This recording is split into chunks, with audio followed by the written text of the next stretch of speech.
नमः शिवाय। हर हर महादेव शंभू। हर हर महादेव। जय माता मित्रों, कैसे हैं आप सब। शिव शक्तम चैनल पे आप लोग का हार्दिक स्वागत है। और चैनल पे यदि नए हैं तो विनम्रता से निवेदन करूंगा कि चैनल को सब्सक्राइब करें ताकि हमारे द्वारा बनाई हुई कोई भी वीडियो सबसे पहले आपको प्राप्त हो। मित्रों, क्या कोई ऐसा शक्ति का पुंज हमारे शरीर में पहले से मौजूद है, जो ये हमारा मानव देह है, कि जिसके द्वारा आप अंधेरे में भी देख पाएं और सब कुछ देख पाएं, बंद आंखों से देख पाएं। अब आप कहेंगे ये कैसी ऊल जलूल बात है कि भैया आंखें बंद करके कोई देख सकता है क्या। क्योंकि वो कौन सी शक्ति थी कि जो ऋषि मुनि तपस्वी कहीं ना कहीं बस आंखें बंद करते थे, उनके पास कोई जाता था कि महाराज देख करके बताइए, हम बड़े परेशान हैं, कौन है हमारी परेशानी के पीछे, या क्या कारण है, क्या गलती हमसे हुई है।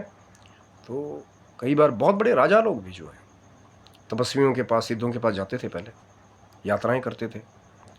कोई रोग ऐसा आ गया या कोई निसंतान राजा या राज था तो वो जाते थे, फिर उन ऋषि मुनियों के पास तपस्वियों के पास वो अपनी आंखें बंद करते थे और सब कुछ देख लेते थे कि आपसे राज्य में ये चीज़ गलत है, या पिछले जन्म में आपने ये किया था। तो वो कौन सी शक्ति है, वो कौन सा केंद्र है जिस पे ध्यान केंद्रित करके। अब मैं वो बात नहीं कर रहा हूँ भैया आंखें खोल के वो पैर फैला करके बैठे हुए हैं, यहाँ खुजाया तो ये प्रकट हो गया, वो निकल गया, इसका पर्चा उसका पर्चा, मैं उसकी बात बिल्कुल नहीं कर रहा हूँ। वो कलयुगी जो दूसरी पिक्चर चल रही है, मैं उसकी बात नहीं कर रहा हूँ। मैं उन महान संतों की, योगियों की, तपस्वियों की बात कर रहा हूँ जो कहीं ना कहीं कंदराओं में, पहाड़ों में, हिमालय की बर्फीली चोटियों पे कहीं ना कहीं जो तपस्या करके, या कुटिया में किसी वियावन जंगल में तपस्या में रत रहते थे, तो तब भी उनके तेज से प्रभावित होकर के लोग उनके पास जाते थे कि वो महात्मा जी वहाँ पे बड़े तपस्वी हैं। लेकिन फिर भी अपने ध्यान को वो मानव कल्याण के लिए तोड़ते थे। नहीं तो कई साधु कई ऐसे थे कि उनको कोई भूख प्यास नहीं, कई कई महीना जो है कुछ खाना नहीं पीना नहीं, अखंड समाधि कई कई महीने की। लेकिन फिर भी कोई परेशान उनके पास जाता था, तो अब ये उन्हें कैसे पता चल जाता कि जो आंखें बंद करके समाधि में रत है कि मेरे पास कोई आया है, वो परेशान है, कैसे पता लग जाता था। क्योंकि वो शक्ति का पुंज, वो केंद्र जो है, वो आज्ञा चक्र आज भी मानव जाति में विद्यमान है कहीं ना कहीं शरीर के अंदर। वो जो आध्यात्मिक शरीर है हमारा, अब कई उसको फिजिकली ढूंढने की कई डॉक्टरों ने भी कोशिश की, बड़ी सर्जरी ने कही कि तीसरी आंख कहाँ है, लेकिन वो कुछ एक ऐसी आध्यात्मिक, एक ऐसा रहस्य है कि वो जो आध्यात्मिक शरीर है हमारा, अब अंदर तो फिर वही तो डिटेल है ना कि स्थूल शरीर, फिर सूक्ष्म शरीर, फिर कारण शरीर। जब योगियों के पास कहीं ना कहीं आप जाएंगे, डीपली आपको मिलेगा, तो फिर आपको वो उत्तर भी मिलेंगे कि वो कहाँ देख करके सब कुछ बता देते थे। तो वो जो आज्ञा चक्र था कहीं ना कहीं, उसको जागृत करके अपनी तपस्या के द्वारा, साधनाओं के द्वारा, मंत्र जाप के द्वारा, इष्ट कृपा के द्वारा, फिर वो योगी जो है वो सबको बता देते थे कि भैया ये पास्ट था, ये प्रेजेंट है, ये फ्यूचर। यानी कि कल जो हुआ वो भी देख लेना, जो आज वर्तमान आप क्या प्रयोजन से आए हैं, और कल क्या होगा, ये सब देख पाते थे। आज्ञा चक्र का ये कुछ ऐसी शक्ति है। लेकिन अब यहाँ पे होता क्या है कि बहुत बार मैं ये देखता हूँ कि बहुत थोड़े में ही उस ज्ञान को लपेट देते हैं। अरे हम तो खाली टच कर देंगे तो तुम्हारा भी जागृत हो जाएगा। पहले खुद का कई ऐसे भी मैं देखा है कि बस वो दूसरी फिल्म, वो ये पर्चा वो पर्चा फिल्म चल रही है, और उन लोगों के पास सिर्फ पैसा एकत्रित करने के विजन के अलावा कुछ नहीं है। असली सिद्धियों के नाम पे जो है कई लगे, कई कई साल कई रहते हैं कि गुरुजी कुछ देंगे, कुछ मिलेगा, नहीं होगा। पर गुरुजी के बाद खुद होगा तो देंगे ना। क्योंकि वो जो पुराने साधक हैं, पुराने योगी जो महात्मा थे, वो भी 12-12 साल तक परीक्षा कर लेते थे शिष्यों की। क्योंकि जिसने कई साल की साधनाओं से कंदराओं में रह करके, भूखे रह करके, नंगे पैर चल करके, नंगे बदन रह करके, वो तपस्या से वो जो कुछ सिद्धियां जो है खुद चल के आई होगी। योगी नहीं चाहते कई बार कि हमें सिद्धियां मिले, पर वो अपने आप ही ऑटोमेटिक तब इष्ट कृपा से मिलनी शुरू हो जाती हैं। कई बार पता भी नहीं लगता कब वो तेज जो है वो निम्न कोटि से उच्च कोटि का बन गया, कि जगह जगह वो तेज भी फिर जो है वो उस योगी की ख्याति को अपने फैला देता है कि महाराज कोई बैठा है वहाँ पे पहाड़ी के ऊपर, पर क्या तेज है ललाट। क्योंकि वो शक्ति है भक्ति की, साधना की, मंत्र जप की, समाधि की, और आज्ञा चक्र के जागृत होने की। तो जब आज्ञा चक्र को जागृत कर लिया, और हमेशा मैं बार बार ये बात कहता हूँ कि बस अब मैं आऊँ, आपको आज्ञा चक्र के बारे में थोड़ी सी बात करूँ और उसके बाद फिर बोलूँ कि हाँ हम तुम्हारा जागृत कर देंगे, आप इतना मुझे सेंड करो ऑनलाइन और मैं बैठे बैठे यहाँ से जागृत कर दूँ। क्योंकि जिसने कई सालों की साधना के बाद उस चीज़ को पाया है,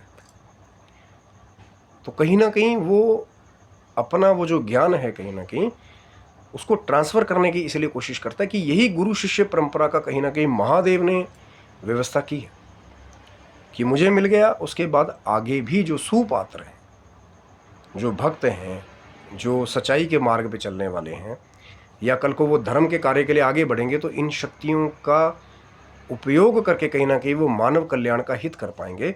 इसीलिए ही वो ज्ञान पीढ़ी दर पीढ़ी आगे दिया जाता कि गुरु प्रसन्न हो गया, उनके पास वो चीज़ें थी पहले शिष्य की परीक्षा के लिए। अब वो गुरु नहीं है जो खुद जाके टमाटरों की तरह प्रमोशन करें कि आओ जी हमारा नाम दान ले लो, आप भी ले लो, आप भी ले लो, आप भी ले लो, जैसे सेब और टमाटर बिकते हैं। पहले खुद शिष्य जाया करते थे कि कहीं ना कहीं जाते थे, परीक्षा होती थी, जैसा शास्त्र में भी कहीं ना कहीं वर्णन है। वो अब गुरु के ऊपर अवधि बढ़ाना वो उनके ऊपर डिपेंड करता है। नहीं तो जैसा शास्त्र में लिखा हुआ था कि एक श्रेष्ठ गुरु बनिए कि 3 साल तक, यानी कि जो वैश्य जाति के हैं, राजपूत की 2 साल तक जो क्षत्रिय कुल से हैं, और ब्राह्मण की 1 साल तक कम से कम परीक्षा करें, तब जाकर के लगे कि हाँ इसके अंदर वो धीर बुद्धि, सच्चाई, ईमानदारी, बड़ों का आदर सत्कार और उस चीज़ को समझने का महत्व है कि जो शक्तियाँ आपको मिल रही हैं कि उसका जो उपयोग है कहीं ना कहीं मानव कल्याण के लिए ज़्यादा करना, अपने निजी हित के लिए या किसी की ज़िंदगी को बर्बाद करने के लिए। आजकल जैसा चल रहा है ना, ये हमारे से ये वाला वशीकरण करा लें, ये मारन करा लें, मोहन करा लें बैठे बैठे, और कोई उसके बारे में कोई पता नहीं कर रहे हैं कि भैया किसके लिए उसका प्रयोग कर रहे हैं, बस ये आने दो कर देंगे आपके लिए। लेकिन जो बड़े बड़े सिद्ध गुरु साधु सब हुए, पहले उन्होंने ये चीज़ हमेशा देखी है परीक्षा करके कि उद्देश्य क्या है, कि जो शक्तियाँ प्राप्त करने के लिए कोई आया है, उद्देश्य क्या है। तो जब लगा कि उद्देश्य लोक कल्याण है, मानव कल्याण है, सच्चाई अच्छाई और धर्म के लिए लड़ने की अंदर एक इच्छा है, तब फिर वो दिया गुरु जी ने। जैसे संदीपन जी ने श्री कृष्ण जी को, अब वो तो ठाकुर जी हैं, सब कुछ जानते हैं, लेकिन फिर भी कि बाकियों का उससे कल्याण हो, वो विद्या कहीं ना कहीं आज भी बहुत सारे गुरुकुलों में है, आज भी उसमें निपुण गुरु भी हैं, और उसके अनुसार जो वाकई में वो काबिलियत रखते हैं उन शक्तियों को धारण करने की, वो शिष्य भी हैं। लेकिन पहले उनकी परीक्षा समय लेती है। आज कहीं से इंट्रोडक्शन आपको मिला, हो सकता है आपके जीवन का रुख बदल जाए, लेकिन बात सब वही है, धीरज धर्म मित्र और नारी आपातकाल परखिए चारी। आपके धीरज की परीक्षा जब धीरे धीरे आप उस मार्ग की तरफ बढ़ते हैं कि हाँ भैया मैंने करना है, सीखना है, तो फिर संदीपन जी जैसे कृपा वाले, ठाकुर जी कृपा वाले गुरु भी अपना मिल जाते हैं कि कैसे उस आज्ञा चक्र को जगाना है और कैसे अंधेरे के अंदर भी सब कुछ देख लेना है, कैसे बंद आंखों से भी सब कुछ देख लेना है। क्योंकि आज्ञा चक्र का काम ही यही है कि झूठ और सच का पर्दा जो वो मायावी दुनिया के द्वारा फैलाया जाता है ना, कि कोई आया झूठ आपके आगे बोला, आप कोई नॉर्मल आदमी होगा तो हो सकता है सच समझ करके शायद अपना अहित कर ले, लेकिन वो जो सिद्ध योगी तपस्वी हैं जिनके वो आज्ञा चक्र जागृत तो पहले बता देता है कि भैया गड़बड़ है महाराज। फिर जब देखा गया आंखें बंद करके तो ये पता लग गया कि जो सामने वाला बैठा है वही गड़बड़ फैलाने वाला है, झूठ फैलाने वाला है, अविश्वास फैलाने वाला है। और कहीं ना कहीं इस कलयुग में सबसे ज़्यादा आवश्यकता है इस चीज़ की, क्योंकि झूठ, फरेब, भ्रांतियाँ कलयुग में बहुत ज़्यादा है, पैर पैर पे। और अच्छे लोग जो हैं सत्य पे चलने वाले बहुत कम हो रहे हैं। इसीलिए उनको बचाने के लिए भी ठाकुर जी ने ये गुप्त जो कुछ योग की विद्या है, या महादेव ने कहीं ना कहीं वो जो अष्टांग योग की कुछ गुप्त क्रियाएं हैं, अब वो अलग अलग नाम लोगों ने दे दिया, किसी ने सहज योग दे दिया, अजपा जपा, अष्टांग योग, सब ब्रांच कहीं ना कहीं वही मिलती है, ध्यान धारण और फाइनल समाधि। क्योंकि जब प्रभु के साथ आपका ध्यान जुड़ गया, ये जो इधर उधर की बातों से आपका ध्यान कट जाता है, तो फिर वो आज्ञा चक्र क्या, फिर तो शरीर के जो बाकी चक्र है वो भी कहीं ना कहीं खुलने शुरू हो जाते हैं। वो सहस्त्रार के खुलने के बाद वो जो कुछ सुपर नेचुरल जो कनेक्शंस हैं, जो एक नेचुरल बीइंग के अंदर पहले से प्रेजेंट है, वो खुलने शुरू हो जाते हैं। लेकिन जब गुरु का आशीर्वाद रहता है, ईष्ट की कृपा रहती है, तो धीरे धीरे धीरे धीरे धीरे मार को सहता हुआ, कठिनाई को पार करता हुआ साधक कहीं ना कहीं उन शक्तियों के ऊपर भी कंट्रोल जो है वो पा लेता है। ये नहीं कि अब थोड़े सा लालसा दिखी, हाँ भैया इतनी मुद्राएं देंगे, उसका मारन कर दो, वशीकरण कर दो, ये कर दो, वो कर दो, अब हमें तो पैसा चाहिए। लेकिन जिसका उद्देश्य धर्म है उसको खरीद नहीं पाओगे। वो जो संत है ना विरक्त, जिसके ऊपर इष्ट की कृपा है, उसको लालच नहीं रह गया, फिर उसके लिए सिर्फ मानव कल्याण है, उसके लिए बाकी चीज़ें फिर मिट्टी भी और सोना भी एक बराबर जो है कई बार हो जाता है। और यही वैराग्य है, यही विरक्ति है। लेकिन फिर भी काम क्यों करते हैं? मानव कल्याण के लिए, मानव जाति के लिए, भगवत कृपा के लिए, भगवत प्रचार के लिए। बहुत लंबी बातें हैं, शायद कुछ लोगों के ऊपर से जा रही होंगी, लेकिन जब उनको धीरे धीरे आप समझते हैं कि शरीर के अंदर क्या है, कैसे जागृत करना है, कुछ सीक्रेट तत्व अंदर छिपा हुआ है, और उसके बाद फिर जब जागृत हो जाती है वो शक्ति, तो फिर सब कुछ अंधेरे में देख पाओगे। यही आगे चक्कर की कृपा है कहीं ना कहीं, पर रहस्य बहुत बड़ा है। तो बने रहिए, आप स्वस्थ रहे, मस्त रहे, भगवान शिव की, माँ जगदम्बा की कृपा आपके ऊपर बनी रहे। हर हर महादेव शंभू, जय माता।